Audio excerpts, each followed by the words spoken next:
ओम नमो भगवते वासुदेवाय। भगवान विष्णु के सभी भक्तों को मेरा नमस्कार। आज हम आप सबको देव प्रबोधिनी, जिसको देव उठानी एकादशी भी कहा जाता है, देव प्रबोधिनी एकादशी कार्तिक मास शुक्ल पक्ष में पड़ती है। तो सुनाते हैं देव प्रबोधिनी एकादशी की संपूर्ण कथा। भगवान श्री कृष्ण ने कहा, हे युधिष्ठिर, अब मैं तुम्हें कार्तिक शुक्ल पक्ष की प्रबोधिनी एकादशी का महात्म्य सुनाता हूँ। इसका वर्णन ब्रह्मा जी ने नारद से किया था, वही तुम्हें बताता हूँ। ब्रह्मा जी बोले, हे पुत्र, अब पापों को हरने वाली, पुण्य और मोक्ष देने वाली प्रबोधिनी एकादशी का महात्म्य सुनिए।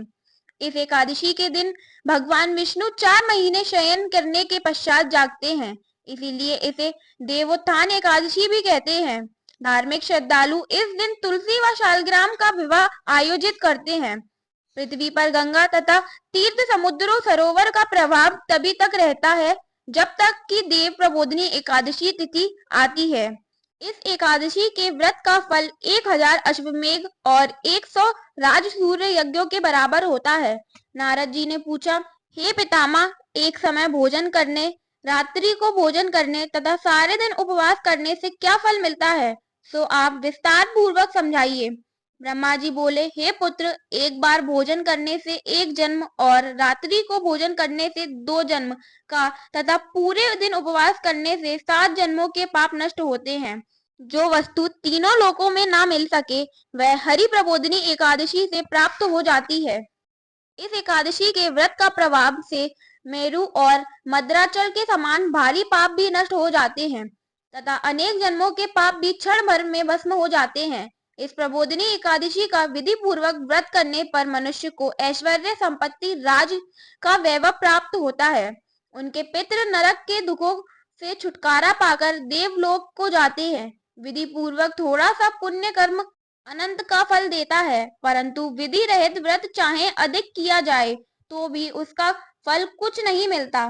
संध्या ना करने वाले नास्तिक, वेद निंदक, धर्म शास्त्र और दूषित करने वाले मूर्ख, पाप कर्मों से सदैव लगे रहने वाले, धोखा देने वाले, पर स्त्री गमन करने वाले, इन सब मनुष्यों के शरीर में धर्म नहीं रहता।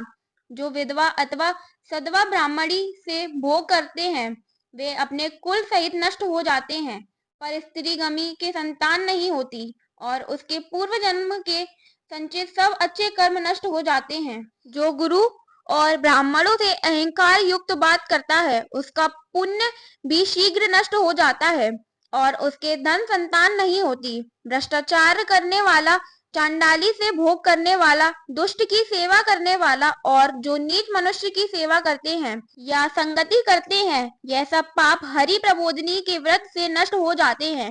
जो मनुष्य अपने मन में हरि प्रबोधिनी एकादशी के व्रत को करने का संकल्प मात्र करता है, उनके 100 जन्म के पाप नष्ट हो जाते हैं। और जो रात्रि को जागरण करते हैं, उनकी आने वाली 10,000 पीढ़ियां स्वर्ग में जाती हैं और वह नरक के दुखों से छूटकर विष्णु लोक को जाते हैं।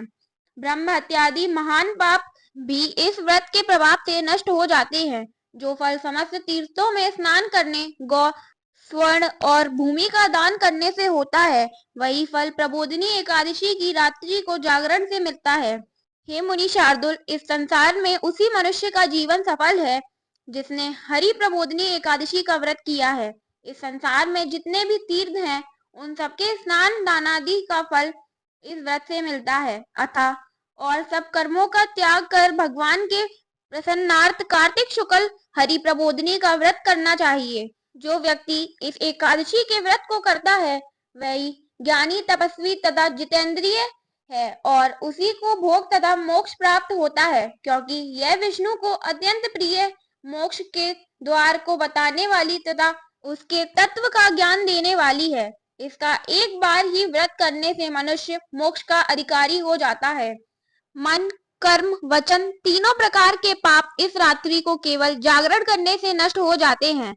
हरि प्रबोधिनी के दिन जो मनुष्य भगवान के प्रसन्नार्थ स्नान, दान, तप व यज्ञादि करते हैं, वे अच्छे पुण्य प्राप्त करते हैं। हरि प्रबोधिनी एकादशी के दिन व्रत करने से मनुष्य के बाल, यौवन और वृद्ध अवस्था में किए गए समस्त पाप नष्ट हो जाते हैं।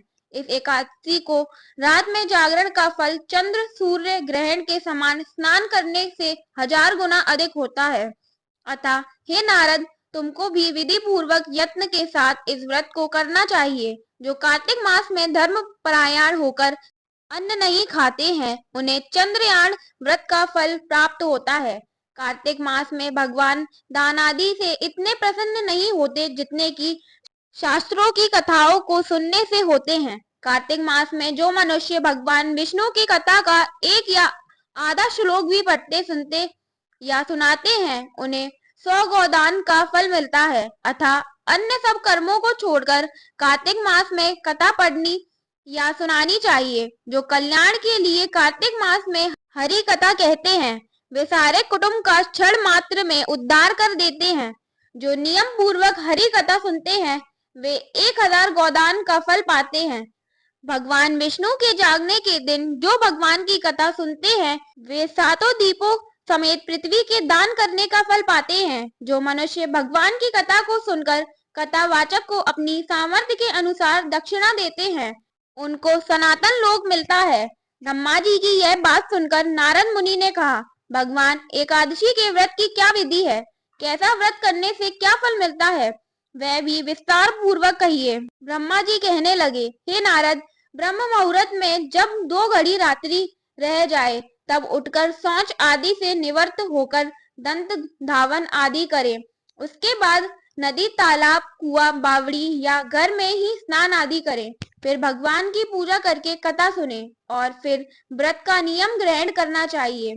उस समय भगवान से विनय करें, हे भगवान, आज मैं निराहार व्रत रहकर करूंगा तथा दूसरे दिन द्वादशी को भोजन करूंगा। आप मेरी रक्षा कीजिए। तत्पश्चात भक्ति भाव से व्रत करें तथा रात्रि में जागरण करके भगवान के आगे नृत्य गीतादि करना चाहिए। प्रबोधनी एकादशी के दिन लोभ को त्याग कर पुष्प, फल, अगरबत्ती, धूप आदि से भगवान का पूजन करना चाहिए। शंख के जल से भगवान को अर्घ दे। इसका फल समस्त तीर्थों से करोड़ों गुना होता है। हे मुनि श्रेष्ठ, जो मनुष्य दिव्य अगस्त्य के पुष्प से भगवान का पूजन करते हैं, उनके आगे इंद्र भी हाथ जोड़ता है। तपस्या करके संतुष्ट होने पर हरि भगवान वह फल नहीं देते जो अगस्त्य के पुष्पों से अलंकृत करने से देते हैं। जो कार्तिक मास में बेलपत्र से भगवान की पूजा करते हैं, वे मुक्ति को प्राप्त होते हैं। हे नारद, कार्तिक मास में जो तुलसी और मंजरी से भगवान का पूजन करते हैं, उनके पिछले अनेक जन्मों के पाप नष्ट हो जाते हैं। तुलसी दर्शन, स्पर्श करने तथा कथा कहने, नमस्कार करने, स्तुति करने, तुलसी रोपण, जल से सींचने और प्रतिदिन पूजन सेवा आदि करने से युग पर्यंत विष्णु लोक मिलता है। हे मुनि, रोपी हुई तुलसी जितनी जड़ों का विस्तार करती है, उतने ही तुलसी रोपण करने वाले व्यक्ति के पुण्यों का विस्तार होता है।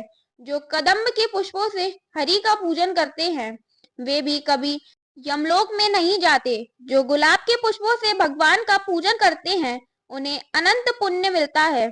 जो बकुल और अशोक के फूलों से भगवान का पूजन करते हैं, उन्हें सूर्य चंद्रमा के रहने तक किसी प्रकार का दुख नहीं होता। जो मनुष्य सफेद या लाल कनेर के फूलों से भगवान का पूजन करते हैं, उन पर भगवान अत्यंत प्रसन्न होते हैं। जो दूब के अंकुरों से भगवान की पूजा करते हैं, वे 100 गुना पुण्य पाते हैं। जो समी के पत्र से भगवान की पूजा करते हैं, उनको यमराज से छुटकारा मिल जाता है।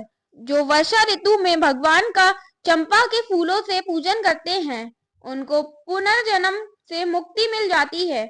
जो मनुष्य केतकी का पुष्प भगवान पर चढ़ाते हैं, उन्हें करोड़ों जन्म के पाप नष्ट हो जाते हैं।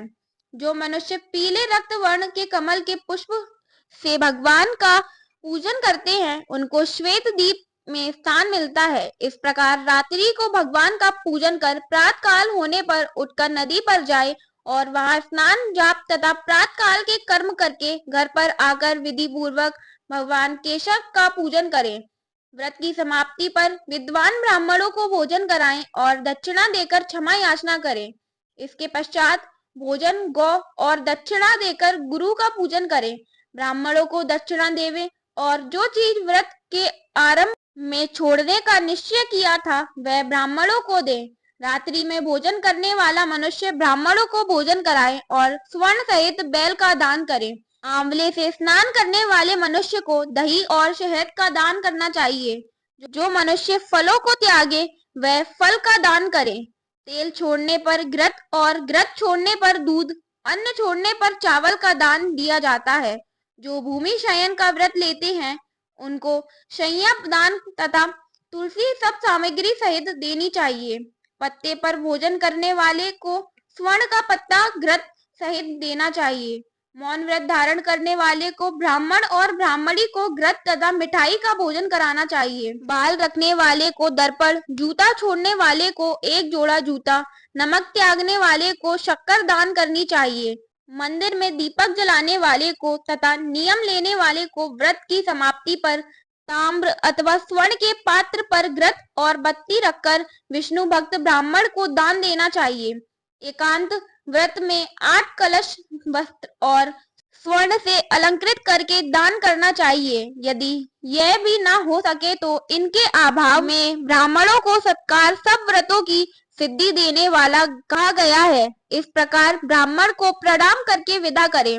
इसके पश्चात स्वयं भी भोजन करें। जिन वस्तुओं को चतुर्मास में छोड़ा हो उन वस्तुओं की समाप्ति करें अर्थात ग्रहण करने लग जाएं।